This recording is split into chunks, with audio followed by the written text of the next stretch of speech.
I just got a comment on my last video. If Ripple wins versus the SEC, it should have a positive effect on the value of XRP. There is no if, it's already over. Ripple won, XRP holders won. That's why the asset trades, on the open market. Now, some of the risks that will come off the table once this all concludes, and it'll probably take some time, is if there's not an appeal. No one's really worried about Ripple appealing. Again, they had a dominating victory. That ain't going to happen. But no one knows what the SEC is going to do.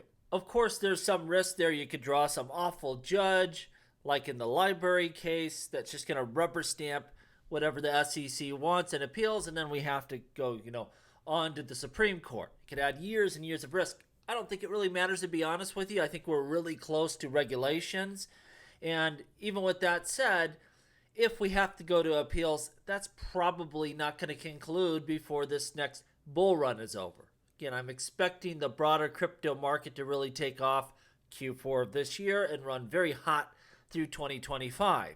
This ain't going to be a quick endeavor. We understand that. It's kind of the inverse of what we saw last time around. Time was not on our side. We wanted to conclude quickly, to be in time for that last bull run, and it didn't happen.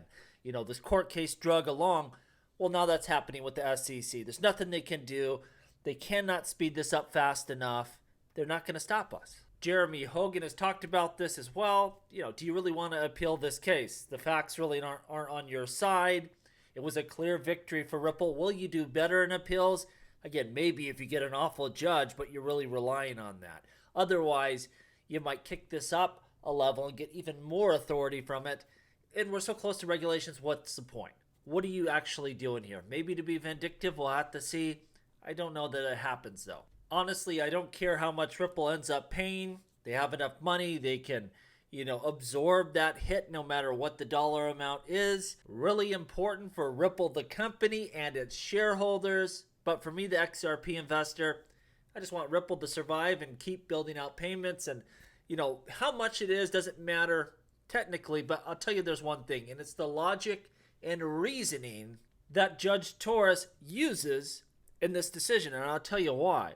The institutional sales that the SEC won on, that the judge ruled, those are securities offerings. You need to register those.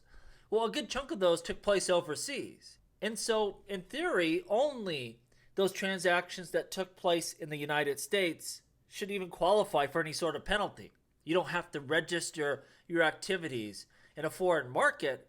That's what we would think, at least. If somehow they're able to claw those back, those overseas transactions, somehow source those to the U.S., that could be problematic. Because right now, the way we look at it, if we're going to do U.S. transactions, at least until we have regulations, you'd use Ripple stablecoin. Overseas transactions where appropriate, you'd use XRP.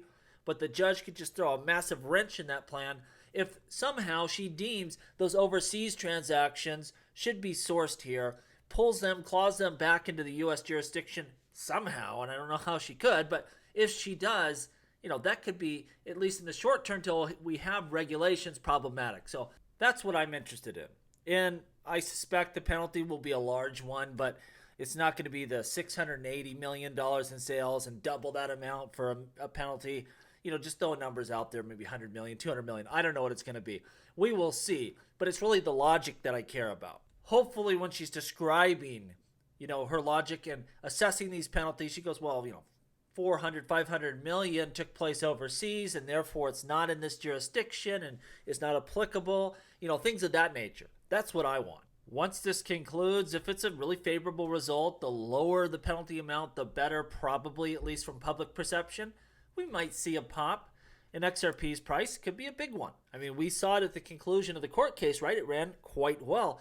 But ultimately, I think we're just waiting for the broader crypto space to heat up, to kick into growth.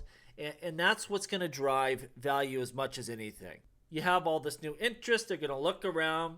People are going to say, oh, that XRP coin is now on Coinbase, Kraken, all the other U.S. exchanges, and you'll see money start flowing in there direct for the first time in history.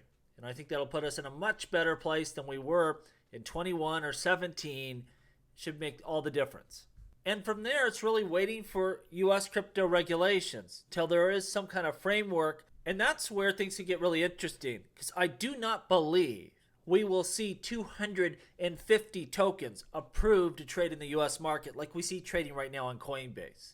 Especially in the early days, you may really condense that US market down to, I don't know, 20, 30, 50 coins, something like that. And so with less options, more of that money is going to hit those top projects that make that initial cut. And I think you see a lot of growth from there as well. How long does it take? It sure looks like they're making progress. They have some contenders that may get across the finish line. It looks like they're going to require some sort of financial reporting ongoing, so there's costs. You have to be quite large to meet those needs and those demands. So the US market in terms of overall crypto may shrink greatly as the amount of money flowing into this asset class, just balloons in a massive way.